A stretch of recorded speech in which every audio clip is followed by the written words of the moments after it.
Welcome back to our 21 Politics channel. We continue to see what is happening from over the world. Follow us to know more interesting information. While Trump are preparing for his comeback and run for White House, Joe Biden issues an order altering a Trump-era ban. It will relate to firms with ties to the Chinese military.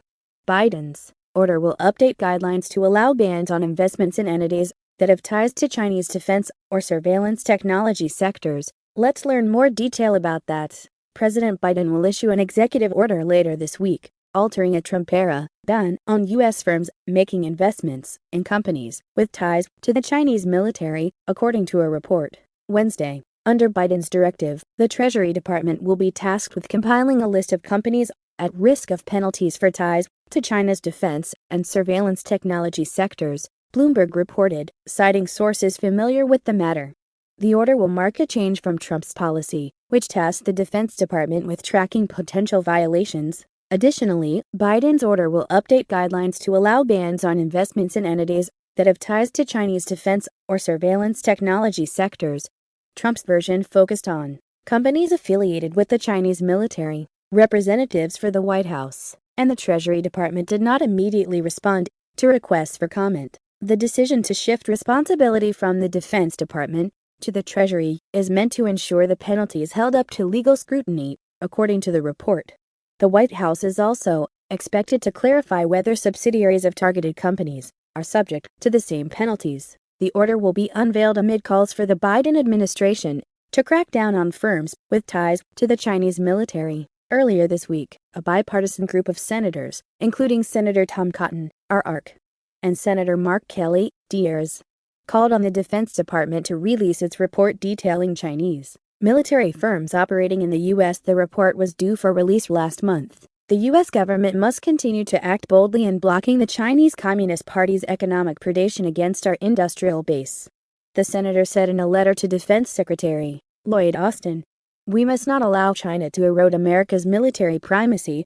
We urge you to submit this report on Section 1260H companies to the House and Senate Armed Services Committees and publish it in the Federal Register as soon as possible. That is the end of the first report. Let's turn to the second one with information about COVID-19. Senator Rand Paul, R.C., shared two words in response to news of unearthed emails from Dr. Anthony Fauci. Thousands of emails obtained by BuzzFeed News and hundreds more reviewed by The Washington Post through Freedom of Information Act requests show Fauci's responses to both critiques and high praise as he worked to communicate the dangers of COVID-19 to the U.S.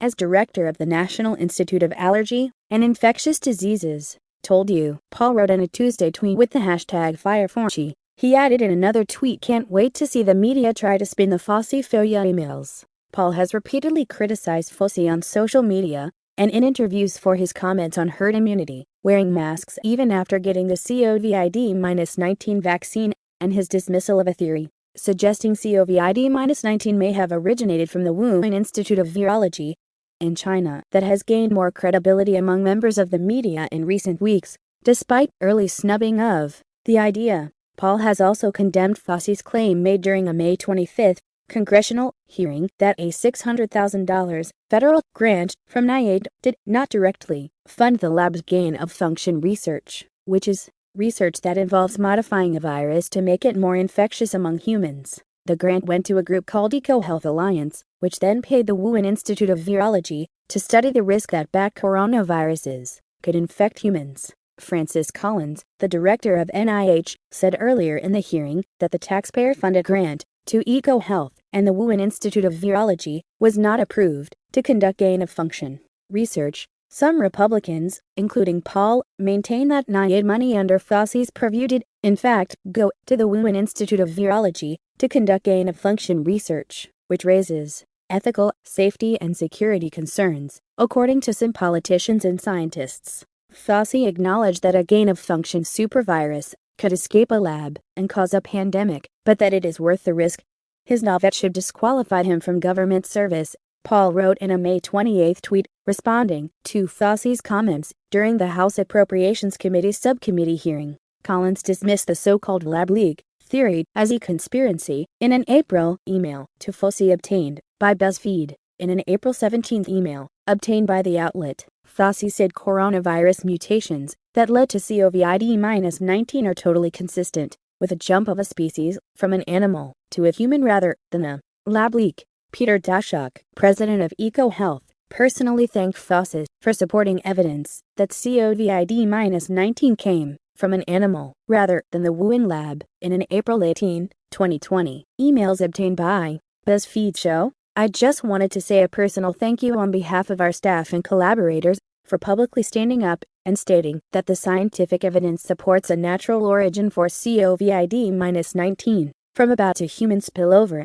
not a lab release from the Wuhan Institute of Virology, Daszak wrote to Fauci. He praised the NIAID director's comments as brave, saying they will help dispel the myths being spun around the virus's origins. Many thanks for your kind note, Fauci responded. The NIAID director said during the May 25 House Appropriations Committee subcommittee hearing that he has no objections to an investigation of China's early handling of the pandemic. Fauci also said in the emails BuzzFeed released that store-bought masks would not be completely effective in preventing COVID-19. In a February response to an email query about wearing masks while traveling via plane, Fauci said, masks are really for infected people to prevent them from spreading infection to people who are not infected rather than protecting uninfected people from acquiring infection. He added that the typical mask you buy in the drugstore is not really effective in keeping out virus, which is small enough to pass through material. It might, however, provide some slight benefit and keep out gross droplets if someone coughs or sneezes on you. He said, adding, I do not recommend that you wear a mask, particularly since you are going to a very low-risk location. The emails show an evolution of Fauci's thinking and flip-flopping on certain COVID-19 related subjects between the winter and spring of 2020, when the virus first came to the U.S., and the spring of 2021 as infection numbers began to decrease significantly as more and more people receive their vaccines. The NIAID director has been praised as a hero among some politicians and pundits, and criticized by others for putting out conflicting information. A May 23 Wall Street Journal report citing previously undisclosed U.S. intelligence documents that found some of the Wuhan Institute of Virology workers who fell ill in 2019 required hospital care, lending weight to what some have dubbed the lab leak theory. The State Department acknowledged in January 2021 the United States government has reason to believe that several researchers inside the WIV became sick in autumn 2019. It found that they'd experienced symptoms consistent with both COVID-19 and common seasonal illness. The Wuhan Institute of Virology, which is one of China's top virus research labs, built an archive of genetic information about bat coronaviruses after the 2003 outbreak of severe acute respiratory syndrome, and has faced criticism over its transparency throughout the pandemic. The journal reported that the veracity of the intelligence is being debated by current and former officials. At least one told the paper that further analysis is needed since the evidence was provided by foreign contacts. Another source told the paper that the evidence seems to be spot on and was of exquisite quality. The paper reported that China has denied any allegation that the virus was somehow leaked from the lab. China accused the U.S. on Sunday of continuing its effort to hype the lab leak theory. That's the end of today. If you like this video, do not hesitate to like and press subscribe below. We will come back with more interesting information in next videos.